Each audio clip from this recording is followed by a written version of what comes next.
Sir, NDA MLA संसद में मांग किए हैं कि बिहार का जो लीकर पॉलिसी है उसका समीक्षा होनी चाहिए। माधव कौन सी आनंद एनडीए? कुशवाहा जी के पार्टी के विधायक हैं माधव आनंद। हाँ, वो मांग किए हैं कि बिहार के जो लीकर पॉलिसी है उसकी समीक्षा होनी चाहिए। तो भाई मांग किए हैं तो ये बात तो बहुत पहले से हम कह रहे हैं कि शराब नीति कोई गलत नहीं है, शराबबंदी होनी ही चाहिए, लेकिन क्रियान्वयन में गड़बड़ी हो रही है।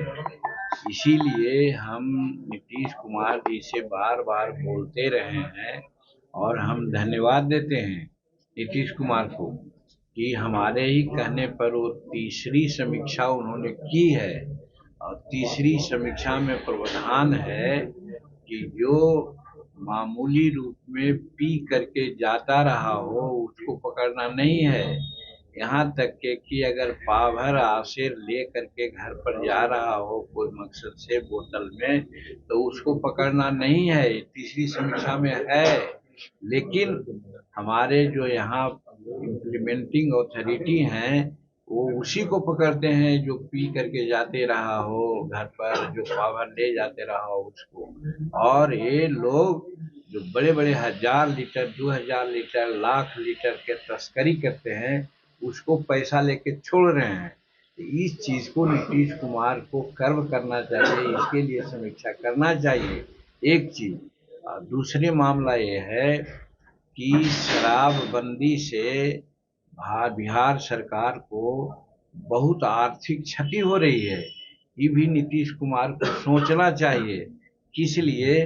कि शराबबंदी तो हो पा नहीं रही है, यहाँ होम डिलीवरी हो रहा है और शराब बाहर से आ रहे हैं, महंगी शराब आ रही है, तो जनता का पैसा तो बाहर जा रहा है। इस पर विचार करना चाहिए। और दूसरी बात सबसे प्रमुख है कि शराबबंदी के चलते हमारे जो गरीब लोग हैं किसी के बहकावा में किसी के कहने पर शराब बनाता है, तो जो शराब बनाने की प्रक्रिया है उसे इतर होके बनाता है। वो 2 घंटा में शराब बना लेता है, विषैली शराब, नौशादर देता है, यूरिया देता है, गाय को पिलाने वाली दवा देता है।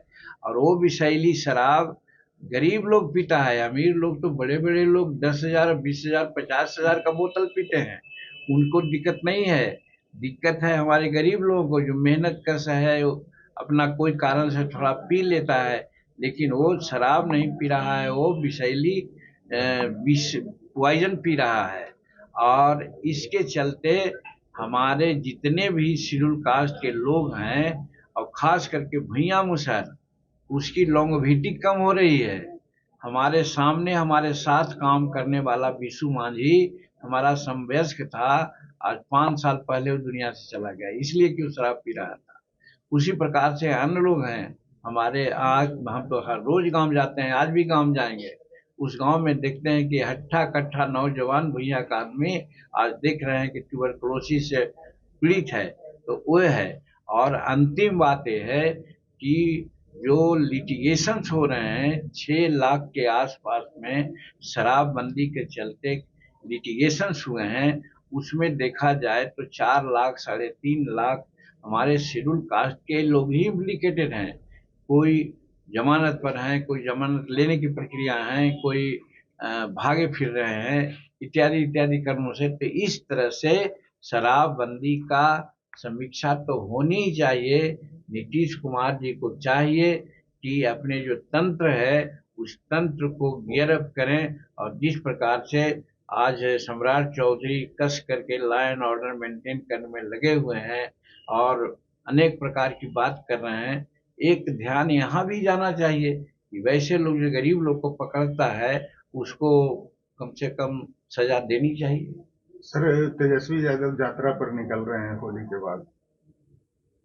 अब ये सब प्रश्न तो पूछना नहीं चाहिए आप लोगों को, यात्रा करने के लिए स्वतंत्र हैं। कौन यात्रा करने जा रहे हैं? वो यात्रा करने जा रहे हैं कि 24 घंटा बिजली मिलती है, बिजली नहीं मिले, फिर वो यात्रा क्या करना जा रहे हैं? कि आज पटना में 4 घंटा में हम लोग पहुंच जाते हैं, गया से 2 घंटा में पहुंच जाते हैं, घर घर पक्की सड़क बनी हुई है, तो न बने, इसके लिए जाता करना चाह रहे हैं। लॉ एंड ऑर्डर की बात अगर होती है तो क्या कोई धार्मिक उन्माद ऐसा हुआ है, कोई रिलीजियस झगड़ा हुआ है, कोई में शक्कर हुआ है, न हुआ है, इसके लिए जाना है कि हो वे। रही बात छोटी मोटी घटनाएं हो रही है तो उस पर त्वरित एक्शन हो रहा है, तो क्या समझते हैं कि त्वरित एक्शन न हो। तो वो यात्रा उनका है, अपना मनोरम के लिए यात्रा कर रहे हैं। उनके यात्रा का मैं समझता हूँ कि बहुत कोई औचित्य नहीं है, ऐसे यात्रा करने के लिए स्वतंत्र है। ममता बनर्जी एक बार फिर कही है इलेक्शन कमीशन को तुगलकी कमीशन, बोल रही है कि वोटरों को वहां पर जो है छेड़छाड़ किया जा रहा है। उनको भाई इलेक्शन कमीशन ने तो कल ही हम सुन रहे थे चैलेंज किया है कि कोई आदमी हिंदुस्तान का आकर के एक आदमी को खड़ा करते कि यहाँ का वोटर था, लेजिटिमेट वोटर, उसका नाम काट दिया गया। तो ममता बनर्जी को तो ये करना चाहिए, तो 7-10 आदमी को देना चाहिए कि हाँ गलत आदमी का नाम काट दिया, ठीक आदमी का नाम काट दिया गया है। रही बात गलत आदमी का नाम तो कटना ही चाहिए। संविधान में है जो भारत में रह रहा है उसी का नाम वोटर में आना चाहिए। खास करके जो सीमांचल है असम तक के, वहाँ पर 50% तो नहीं लेकिन 25% ऐसे वोटर हैं जो यहाँ के बच्चे जन्मे नहीं हैं और बाहर से आकर के वो वोटर लिस्ट बना लिए हैं और आधार कार्ड बना लिए हैं और वो लोग एक पर्टिकुलर पार्टी को मदद करते हैं।